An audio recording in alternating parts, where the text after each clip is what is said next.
नमस्ते भाइयों और बहनों। मैं वी आर द सेंट से माइक हूँ। मेरे पास हम सभी के लिए प्रभु का एक संदेश है, तो मैं सीधे मुद्दे पर आता हूँ। प्रभु और मेरे बीच कोई बातचीत नहीं हुई। एक रात मैं प्रार्थना कर रहा था और उन्होंने कहा, जो मैं कहना चाहता हूँ उसे लिखो। प्रभु का यही संदेश था। मेरे प्रिय बच्चों, मैं तुम्हें दिखाना चाहता हूँ कि मैं वास्तव में कौन हूँ, लेकिन क्या तुम इसे देखने को तैयार हो? मैं अब्राहम, इसहाक और याकूब का ईश्वर हूँ। मैं सृष्टि का ईश्वर हूँ और मैं तथा पिता एक ही हैं। सबसे महत्वपूर्ण, मैं तुम्हारा ईश्वर हूँ। मैंने तुम्हें वैसा ही बनाया है। तुम कोई गलती नहीं। तुम अपने गलत शरीर में नहीं हो। मैं नहीं चाहता था कि तुम स्वयं को लेकर भ्रमित रहो। मैं गलतियां नहीं करता। इसलिए अगर मैं कोई गलती नहीं करता तो तुम स्वयं को खोया हुआ और भ्रमित क्यों महसूस करते हो? अकेला या अस्वीकृत? संक्षेप में कहें तो तुम्हारे समाज ने, जो तुम्हारे पिता और पूर्वजों से पीढ़ियों से चला आ रहा है, मेरी आज्ञाओं का उल्लंघन किया है और एक विशिष्ट पाप को तुम्हारे जीवन में गहराई तक घुलने दिया है। इसी के कारण एक बहुत ही भ्रमित पीढ़ी का जन्म हुआ है। मैं यह नहीं चाहता था। मैंने उन्हें चेतावनी देने अपने पैगंबर भेजे, पर उन्होंने नहीं सुनी। यह कोई नई बात नहीं है। अरे नहीं, ऐसा पहले भी कई बार हो चुका है। और शैतान ने मेरी सृष्टि को चोट पहुंचाने के लिए एक शानदार योजना को अंजाम दिया है। फिर भी मैंने इस सब पर विजय प्राप्त कर ली है। मेरे प्यारे बेटों और बेटियों, पुराने नियम में मैं ही था जो कई रूपों में इंसान के सामने प्रकट हुआ। पिता और मैंने अपनी उपस्थिति का एहसास कराया, केवल कुछ पुरुषों को मिली भव्य स्वर्गीय शक्ति के रूप में। हमने अपने आप को समस्त मानव जाति से अलग कर लिया और प्रकट किया खुद को महान ईश्वरीय शक्ति के रूप में, ये जानते हुए कि यह मनुष्य को समझाने को काफी न था। मैं मनुष्य के रूप में आया ताकि मैं अपने बच्चों के करीब रह सकूं। मैं तुम्हारे पूर्वजों के साथ आमने सामने बातचीत करना चाहता था। मुझे तुम्हें यह दिखाना था कि हम तुमसे कितना प्रेम करते थे। मैं तुमसे कितना प्रेम करता हूं। एक बार भी मैंने इंसान से हार नहीं मानी। मैं तुमसे इतना प्रेम करता हूं कि तुम्हारे पापों का मूल्य चुकाया, और यह स्वेच्छा से किया। मुझे अपने लोगों द्वारा अस्वीकृत किया जाएगा। मैं समाज के सबसे निचले तबके के लोगों के पास गया, मछुआरों, वेश्याओं और कर संग्राहकों के पास। उन्होंने मुझे पहचान लिया क्योंकि वे प्रेम के लिए बेताब थे। एक ऐसा प्रेम जिसे वे जानते नहीं थे पर सुना था। और जब उन्होंने मुझे देखा और बोलते हुए सुना तो उनके दिलों में आग जल उठी और उन्होंने मुझे मसीहा के रूप में पहचाना। पर तब भी मुझे पता था कि यह काफी नहीं। तुम्हें मेरी जरूरत अपने अंदर थी, पिता, और मुझे तुम्हारे अंदर अपना घर बनाने की जरूरत थी, ताकि तुम हमें अपने अंदर काम करते हुए महसूस कर सको। हमारे प्रेम को अंदर से महसूस कर सको। यही मैं हूं। मेरी कीमती कलियों, हम महान शक्ति और महिमा से परिपूर्ण ईश्वर हैं। मैं आया और तुम्हें अपना प्रेम दिखाया, और अब मैंने तुम्हें अपने प्रेम को अपने भीतर से महसूस कराया है। अपने दोस्तों के लिए जान देने से बड़ा कोई प्रेम नहीं है। मैं तुम्हारे लिए मरा ताकि मैं तुम्हारे अंदर रह सकूं।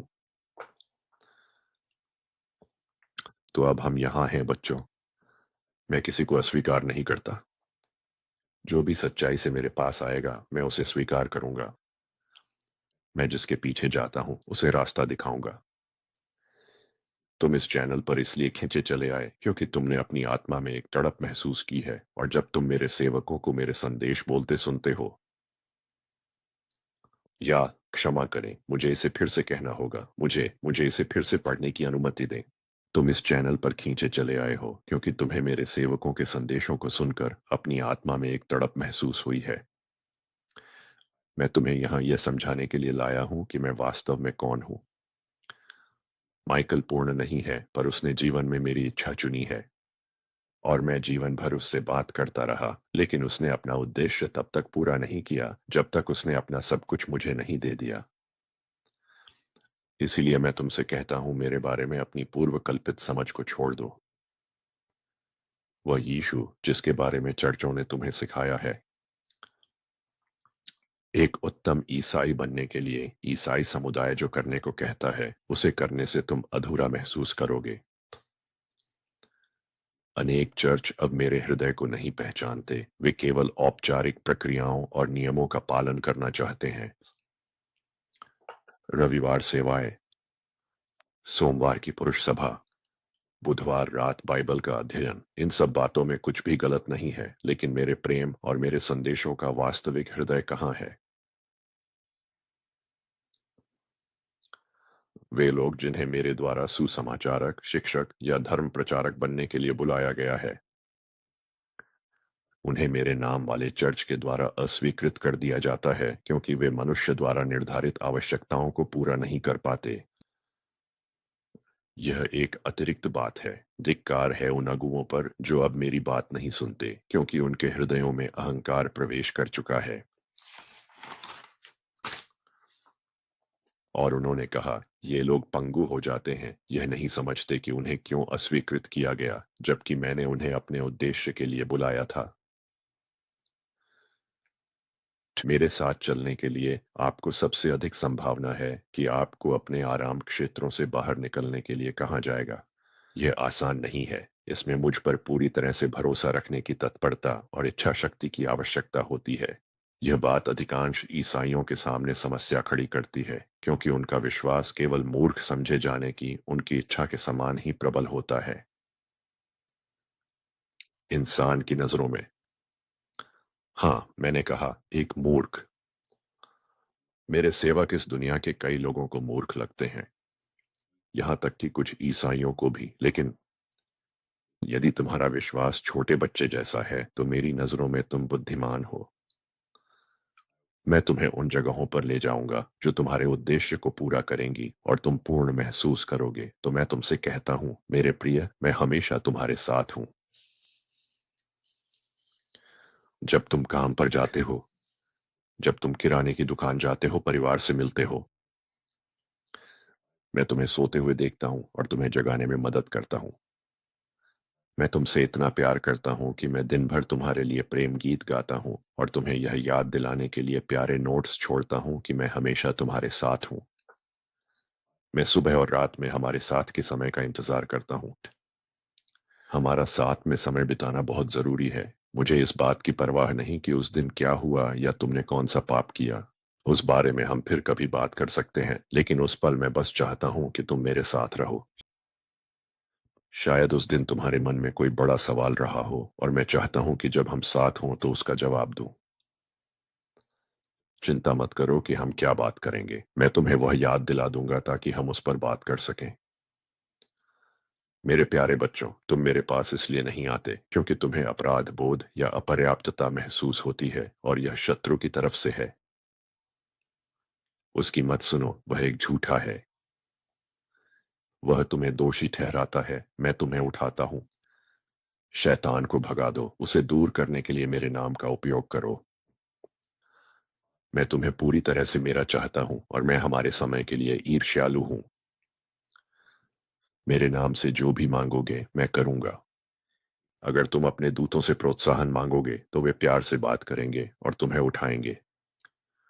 ओह मेरे प्रिय बच्चे, ऐसा कुछ भी नहीं है जो मैं तुम्हारे लिए नहीं करूंगा, लेकिन यह तुम ही हो जो तय करते हो कि तुम मुझ में कितने गहरे उतरोगे। मेरे प्रिय, समय बहुत कम है और तुम्हें मेरी बातें और ध्यान से सुनने की जरूरत है। कठिन समय आ रहा है। तुम में से कुछ मेरे साथ घर लौटोगे, जबकि कुछ पीछे रह जाओगे, और इस कठिन समय में तुम्हें मेरे मार्गदर्शन और दिशा निर्देश की अत्यधिक आवश्यकता होगी। घायलों को मेरे नाम से ठीक करो, भजन पढ़ो, रक्षा को मेरे लहू से। यह कहो, हे प्रभु, मुझे अपने लहू से ढक लो। यीशु, मुझे तुम पर भरोसा है। बार बार बार बार बार बार, यही तुम्हारी सुरक्षा होगी मेरे प्रिय बच्चे। बच्चों, मेरे सेवक माइकल की बात सुनो। उसके ज्ञान पर भरोसा करो, यह उसका नहीं, मेरा है। मैं तुम्हारी त्वचा से भी करीब हूं। याद रखना, तुम और मैं मिलकर कुछ भी हासिल कर सकते हैं, और मैं बेताबी से चाहता हूं कि हम तुम्हारा उद्देश्य पूरा करें। मुझ पर भरोसा करो मेरे प्रिय, क्या तुम कर सकते हो? मुझ पर भरोसा करो, मैं तुम्हें निराश नहीं करूंगा। और यहीं उनका संदेश समाप्त हुआ। अम, इसके बाद कहने को और कुछ नहीं रह जाता, और ये सबके लिए एक बड़ा संदेश था। तो मैं इस वीडियो को यहीं समाप्त करता हूं और आपको इस पर मनन करने देता हूं। इस संदेश के साथ प्रभु के पास जाए। कृपया प्रभु से पुष्टि के लिए पूछें, इन सब के लिए।